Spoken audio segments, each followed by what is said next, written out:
Coming up on Need to Know, the city of Rochester is in the midst of a transformation, and one demographic could be a game changer in reshaping the regional economy. The story of the urban entrepreneur, next on Need to Know. And speaking of transformation, there's a belief that city renewal begins in neighborhoods. Turns out a downtown neighborhood in Rochester is the first of its kind in the state to serve as a model for social, economic, and ecological innovation. That's later on the show. And he's photographed everyone from Walt Disney to Gerald Ford. His images have been seen and revered by millions around the globe. A local legendary Kodak photographer joins us before his special exhibition in Rochester. Stay with us. Need to Know starts right now.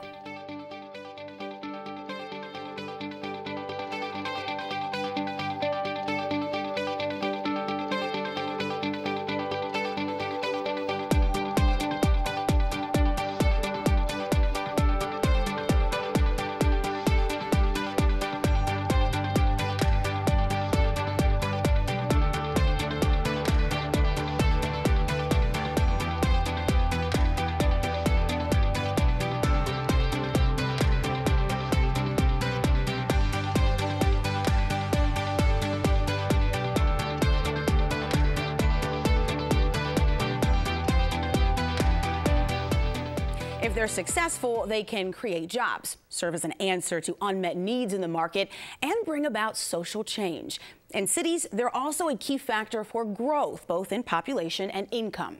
So what's happening now in the city of Rochester to make the landscape appealing for urban entrepreneurs? And is it working? Joining me at the table is Ebony Miller-Wesley, Interim Director of RIT Center for Urban Entrepreneurship, and Heidi Zimmermeyer, President of the Rochester Downtown Development Corporation. Welcome, Ebony. Welcome back, Heidi. It's good to see you.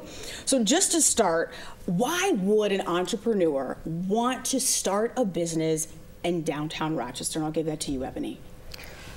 Well, when you look at what's happening in downtown Rochester, you have an uprise of residential projects, and along with that comes needs of those residents. So when you look at the basic needs right now, in my opinion, they're not being met.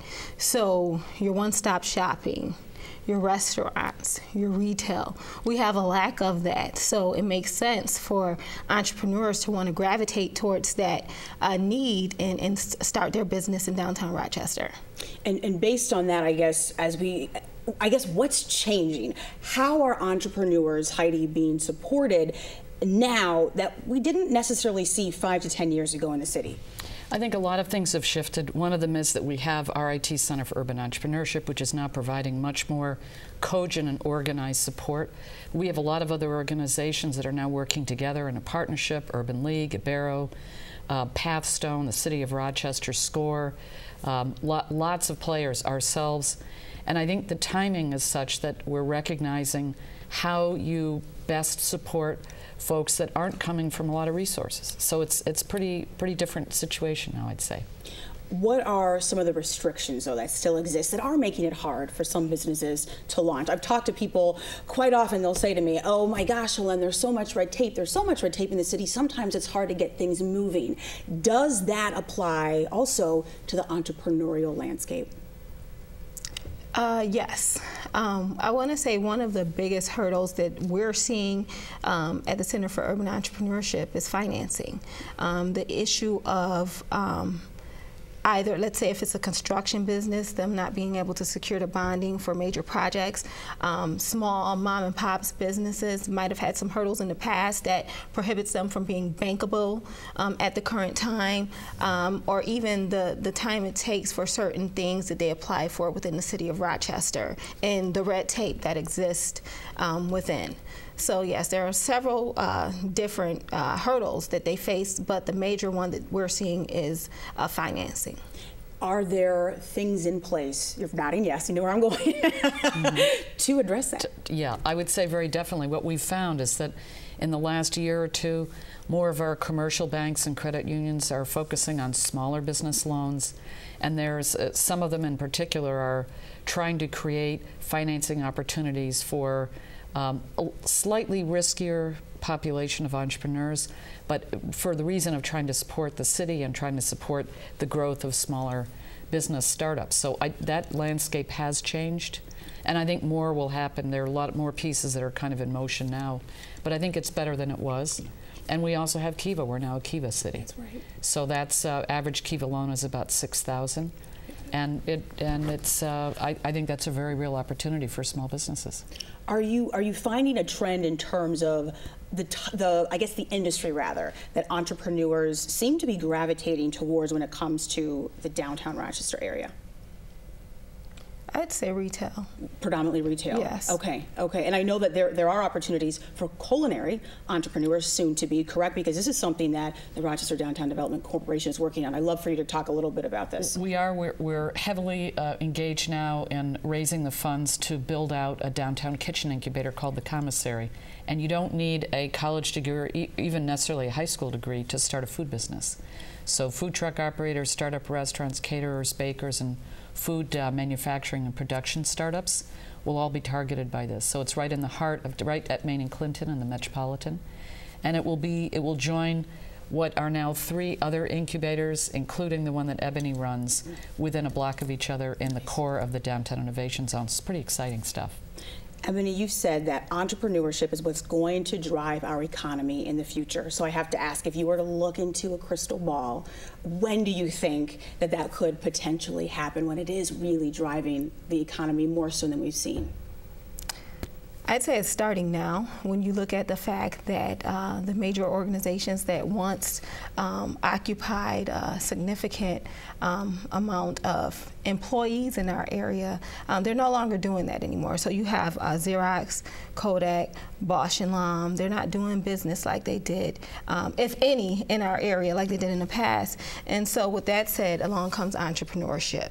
You know, that's going to be the driver in the future, and I see it making a major impact within the next 5 to 10 years. However, it's a collaborative effort. In order for them to be successful, we have to be successful as service providers in getting them the help that they need, identifying service gaps that exist and addressing those, making sure that we're addressing them in the most efficient way so that they're successful. I don't have to imagine. Oh, go ahead, Heidi. I was going to add also that if we believe in the Finger Lakes area that we're going to grow about 5,000 tech jobs in the next 5 to 10 years, senior economist at M&T Bank says each one of those tech jobs will spin off 4.5 low-tech Main Street jobs, whole range of services and companies as the economy begins to grow again for the first time in a very long time. So what Ebony's talking about is absolutely critical to de-risk, help our businesses scale up that are already out there, and help new ones start when there's a gap in the market that can be filled, and people can make money from that. Well, this is something that we will continue to follow here on WXXI. I want to thank you both for joining me today. As I mentioned, we'll continue to explore this issue, and you can find links to RIT Center for Urban Entrepreneurship and also the Rochester Downtown Development Corporation on our website to learn more about their work. Just go to WXXInews.org and click on the Need to Know link. There's a movement taking place across the country, and it's spreading throughout the world. It's an eco-district movement. This may be a little-known term for many, but if it's successful in Rochester, the local effort could serve as a model throughout the region and the state. But what is an eco-district, and why do we need it, and how can it really regenerate urban areas such as Rochester? Joining us to explain is the manager of the Greentopia Eco-District at High Falls, Rachel Walsh, and planner at Highland Planning and also Greentopia board member, Andre Primus. Welcome to both of you. Thanks for being here. Thank you. Thank you. So, you know, people are watching and they're thinking, eco-district, what in the world is that? So I'll have you first, Rachel, break it down. What is it? Why do we need it? So an eco-district is a way of addressing sustainability from the neighborhood scale. So usually when people think about sustainability, you're talking recycling in your homes or at one factory or one building that's LEED certified. What eco-districts does is it takes a boundary of a neighborhood and says, hey guys, if we collaborate and do this together, we'll have far more of an impact at the neighborhood scale than we will at the individual scale. So what does that mean though? I mean, because I'm not following. So tell me how to explain the kind of, how does it serve the people within that neighborhood based on what you just said? So what it serves is, usually you find out that there's a lot of silos. As soon as you start having these conversations, you find out that every individual is doing something towards sustainability. Everybody's trying to recycle, everybody's trying to compost. They're all doing things. But if we did it together, we could have more buying power to, say, make the cost of something cheaper. So if we all bought into solar at once instead of us all doing it individually. Or if we all decided to compost with the same company, we could offer a better rate. So this idea that doing it together makes it less expensive for the individual and ultimately gets more people on board. So you have more of an impact at the neighborhood scale. And then based on that, how does that help to rejuvenate then the neighborhood? That's the word that I've heard, rejuvenate, renew neighborhoods in urban areas. How does that take place then? Well, there's a couple different things that seem to happen with eco-districts. First of all, there's a focus on equity and social justice, which means when we're talking about the neighborhood scale, we're also not just talking about carbon and composting. We're talking about, is there affordable housing? Is there transportation? Are the streets walkable? Is the education good? And when you start to look at all of these various factors, you find that you build better neighborhoods. People want to live there, they want to work there, they want to shop there. So you get an influx of economic development because stores want to be where there's a walkable, complete street. If there's street trees, people want to walk there. So you find this infill of people who are just naturally gravitating towards these dense, diverse urban neighborhoods. Things we've actually seen with the South Wedge. It's not formally an eco-district, but that's what we saw in the South Wedge. We made a cool, interesting, dense neighborhood. Everybody wants to live there. So what we're saying is take that model of neighborhood development and add in a sustainability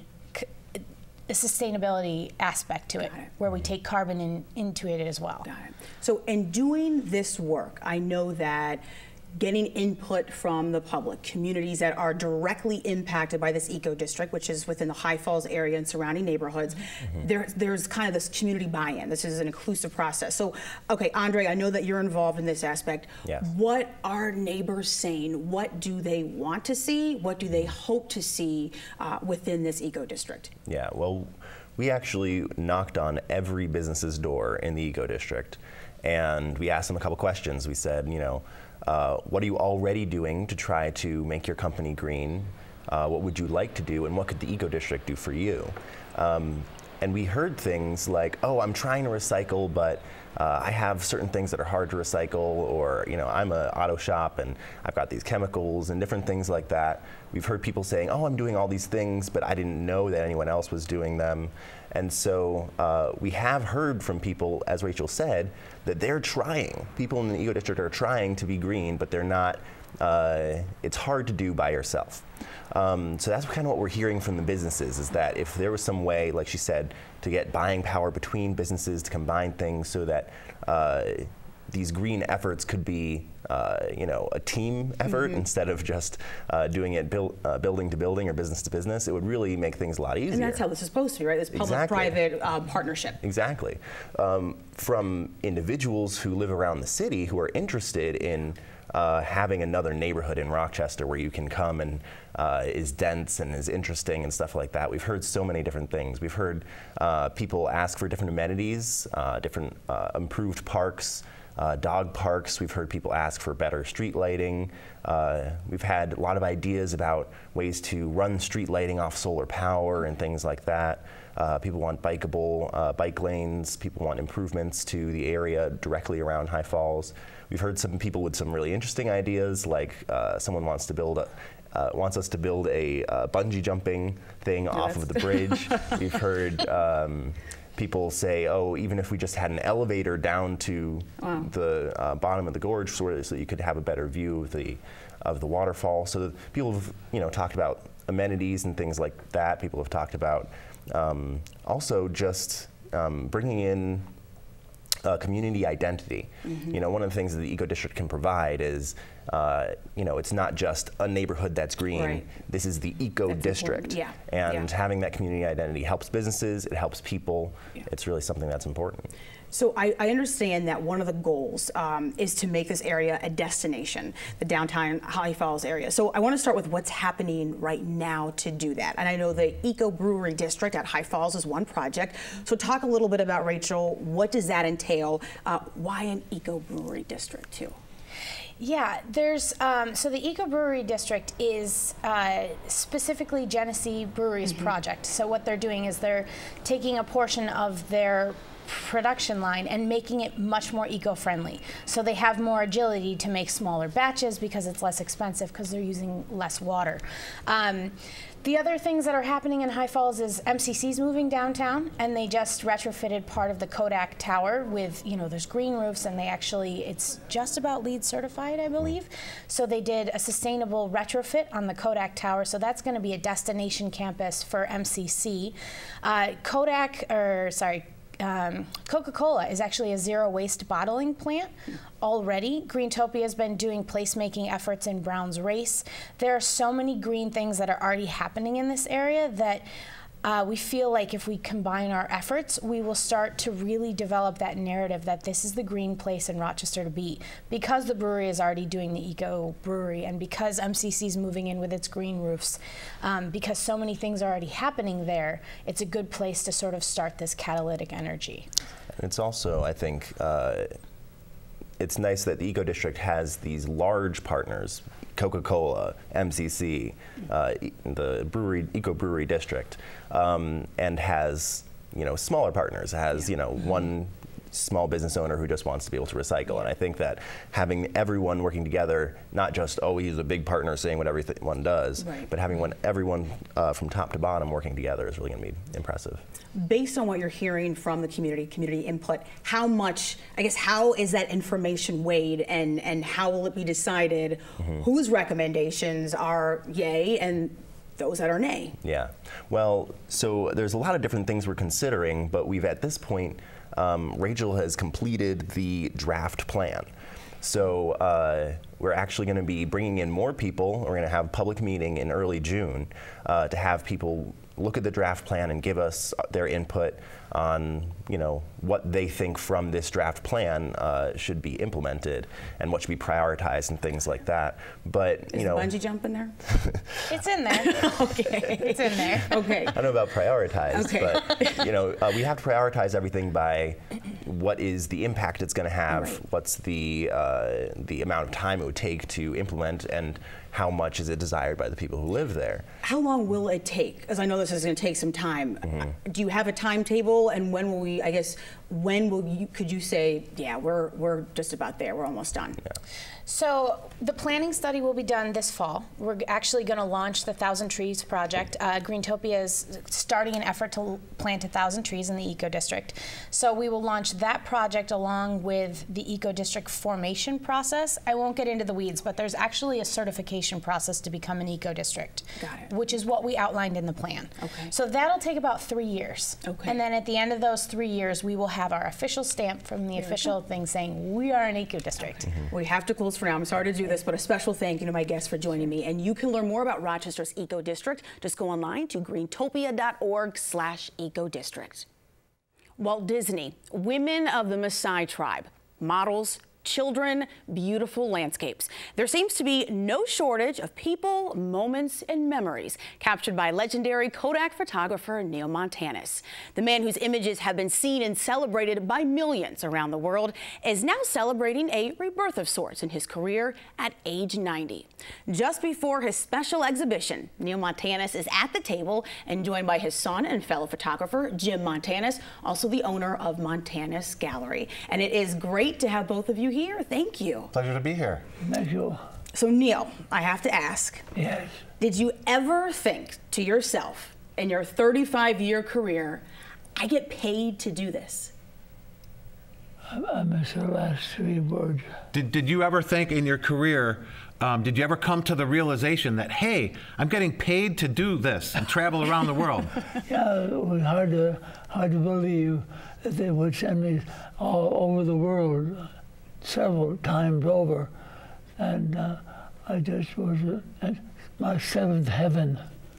I believe it. I believe it. Did you ever think when your father came home, you're thinking, my gosh, he's taking photographs of models, celebrities, well-known people. Did you ever think he gets to do this? What a job. Yeah. Well, at first, it was a part of our everyday lives. So it was just like kind of routine for us. So his passion spilled over into the home then too? Well, it did. I mean, in fact, interestingly enough, when we were kids, especially me, we didn't really like photography so much. And the reason is because my dad was constantly shooting. and so when you see a lot of my pictures when I was, in the 3 to 8 year old range, I'm scowling a lot of the time or just outright crying.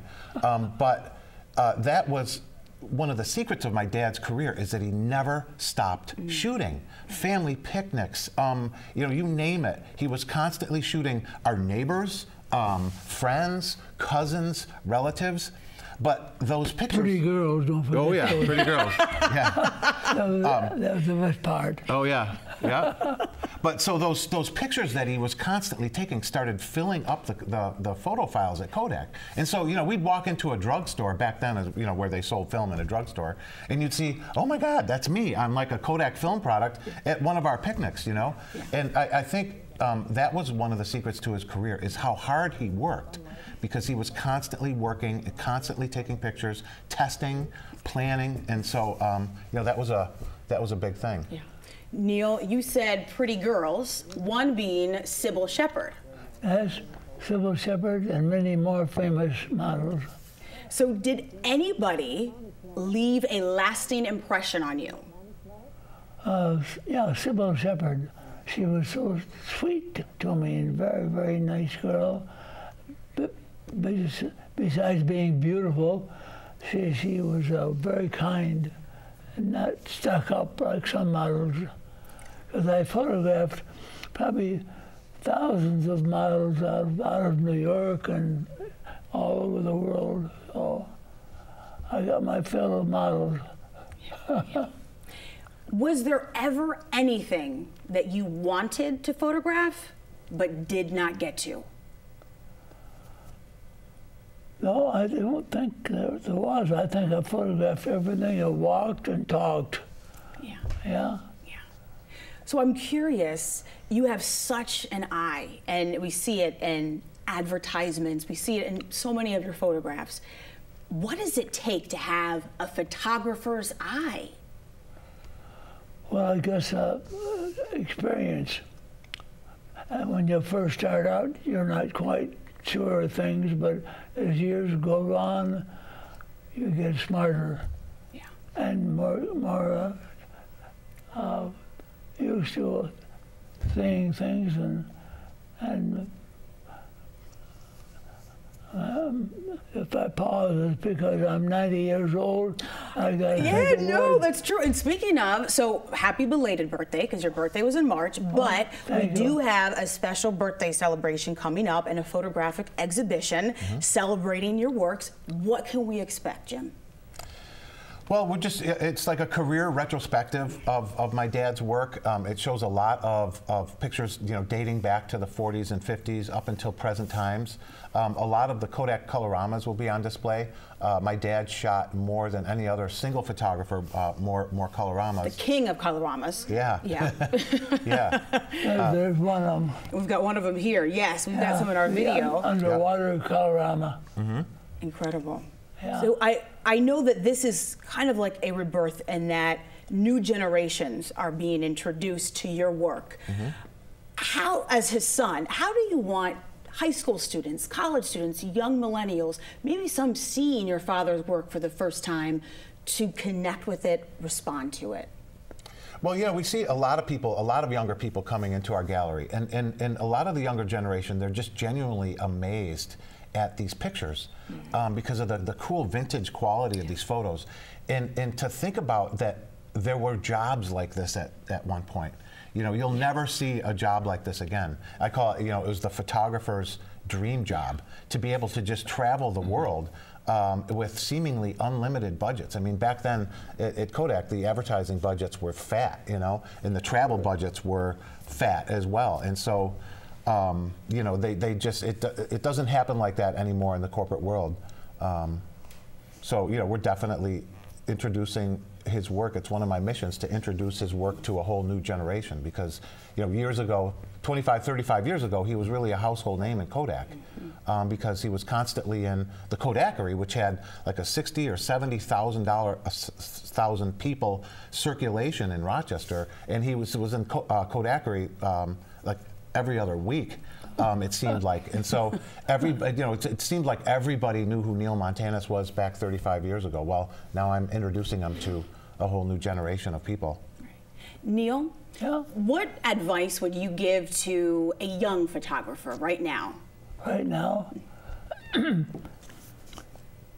well, you got to be schooled somewhat in photography, for one thing, and you have to practice and practice. I had a family to practice on, so I got pretty good at that. So I guess just work hard and keep your nose to the grindstone. Yeah. Yeah. Good advice. Yeah. Well, that's what you taught me. Oh, That's yeah. what that's what he taught me. Is hard. Is that hard work? That's don't stop shooting, practicing. That you were really good, Jim. You listened to me, and I took you with him around the country. Yeah, he took me on some Taught him amazing trips too. That was one of the benefits of being the son of Neil Montanus, was you got to travel with him a lot too. And he took me on some really cool trips. The one that stands out is that. Well, I'm sorry, and I hate to interrupt, but we Yeah. do have to close because Okay. we are at time for the show. Sure. But I want to make sure people have information. Do not miss the 90th birthday celebration and photographic exhibition of Neil Montanus. That's on Friday, April 7th. Also Saturday, April 15th at the Montanus Gallery in downtown Rochester. For hours and directions, go to montanusphotography.com. And that's it for this edition of Need to Know, Rochester's news magazine. I'm your host, Helene B. and Duty Hofer. Thank you for joining us, and I will see you next week.